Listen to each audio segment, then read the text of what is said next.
사실상 법인보다는 개인 사업자로 시작하기를 추천드려요.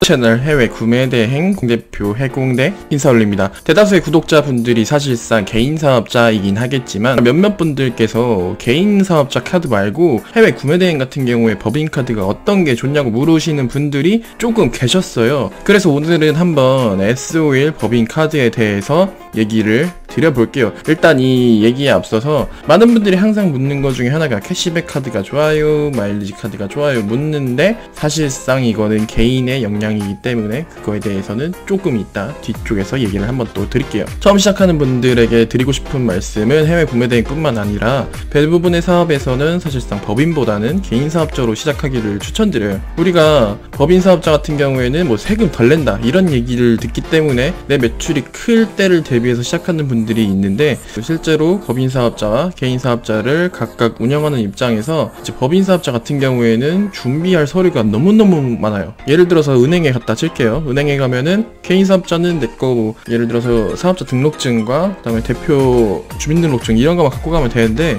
법인 같은 경우에는 법인 등기부 등본이나 법인 인감증명서 주식을 누가 몇 프로 갖고 있는 것까지 달라고 하기 때문에 업무 보기가 너무너무 힘들더라고요. 제가 지금 올릴 것 중에 하나가 법인카드 얘기인데 법인카드 같은 경우에는 법인의 1년치 재무제표를 요구할 때도 있어요. 아니 우리가 법인을 방금 전에 세웠는데 법인의 재무제표를 달라고 하다니 롯데카드에 물어봤죠. 아니 나는 재무제표가 없는 법인의 대표입니다. 대신에 내가 개인의 명의로는 여기에 카드를 연간 뭐 몇 억씩 쓰고 있습니다 말해도 귀등으로도 안 듣더라고요. 뭐 법이 그렇긴 한 건 알겠지만 어쨌든 법인세 같은 경우에 2억 미만의 구간 10세율을 바라보는 거나 아니면 대출 문제 아니면 그냥 딱 개인 사업자가 최고인 듯한 게 제 의견입니다.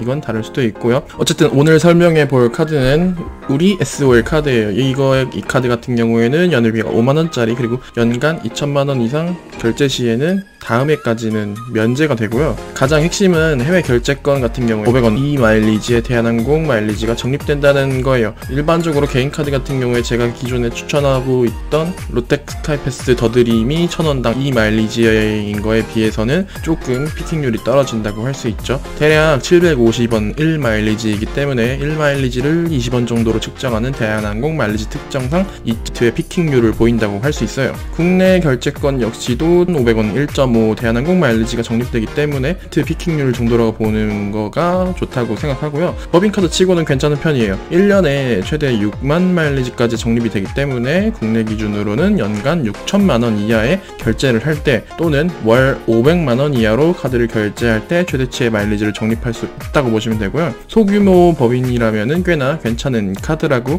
보시면 될 듯 합니다. 제 법인 같은 경우도 해외 결제권이 자주 일어나는 편이기 때문에 해외 결제권 같은 경우에는 이 우리 카드 S51 카드로 결제를 하곤 한답니다. 저 같은 경우도 개인 사업자, 법인 사업자 각각에 맞는 카드, 각각이 맞는 그런 용도의 카드들을 여러 개 갖고 있기 때문에 이거는 차츰차츰 또 그 사업에 맞는 카드들을 몇 가지 더 추천을 해드릴게요. 사실 저보다 카드 전문적으로 파는 유튜브 채널도 많기 때문에 그런 채널 가서 뭐 물어보셔도 되긴 하겠지만 제가 할 거는 어쨌든 구매 대행 관련된 카드들 위주로 많이 얘기를 풀어드릴게요. 한국 마일리지 같은 경우에는 사람마다 이게 또 모으는 가치에 대해서 많이들 차이가 생기는데요. 이게 다양하다 보니까 캐시백이 좋아요, 마일리지가 좋아요 물어볼 때 말 그대로 자기가 필요한 걸 골라 쓰시면 되는데요. 저 같은 경우에 왜 마일리지를 모으냐 했을 때 일단 저는 먼저 말씀드리자면은 퍼스트 클래스를 딱 2번밖에 타보지 못했어요. 그렇게 마일리지 많이 모았는데 왜 2번밖에 못 탔어요? 하면은 저는 이코노미를 좋아하는 사람이에요. 저는 유럽 갈 때도 이코노미를 탔고요. 뭐 유럽뿐만 아니라 일본 때, 중국 갈 때, 대만 갈 때, 베트남 갈 때, 세계 대부분의 나라를 갈 때 다 이코노미를 탔어요. 다만 이제 동기부여를 위해서 제가 2번 정도 뉴욕에서 한국 오는 거 퍼스트 클래스 타본 게 전부고요. 나머지 같은 경우에는 저희 부모님이 여행을 좋아하다 보니까 부모님이 여행 갈 때 다 마일리지를 끊어가지고 기회가 되면 풀면 좋긴 한데 얼마 안 남았죠. 내년 7월에 마감되는 편도신공 있죠. 편도신공까지 합해가지고 저희 부모님을 보통 해외로 보낼 때 마일리지를 많이 쓰는 편입니다. 아무래도 저야 아직 뭐 나이도 20대밖에 안 되고 젊은 편이기 때문에 이코노미 타고 가다가 뭐 먹고 자고 하면은 도착하는 게 해외인데 부모님 같은 경우에는 어느 정도 이제 나이가 있으시다 보니까 모바일로 편하게 가라고 그냥 제가 보내드릴 때 많이 쓰는 편입니다. 저는 마일리지를 모아도 저한테는 부모님이 좋아하는 여행을 보내드릴 때 쓰는 마일리지이기 때문에 모으는 걸 좋아하는 거예요. 다만 내가 부모님 가족적인 여행 가는 거 좋아하는 사람도 없고 나도 여행을 좋아하지 않는다 이런 분들은 굳이 마일리지 모으실 필요가 없겠죠.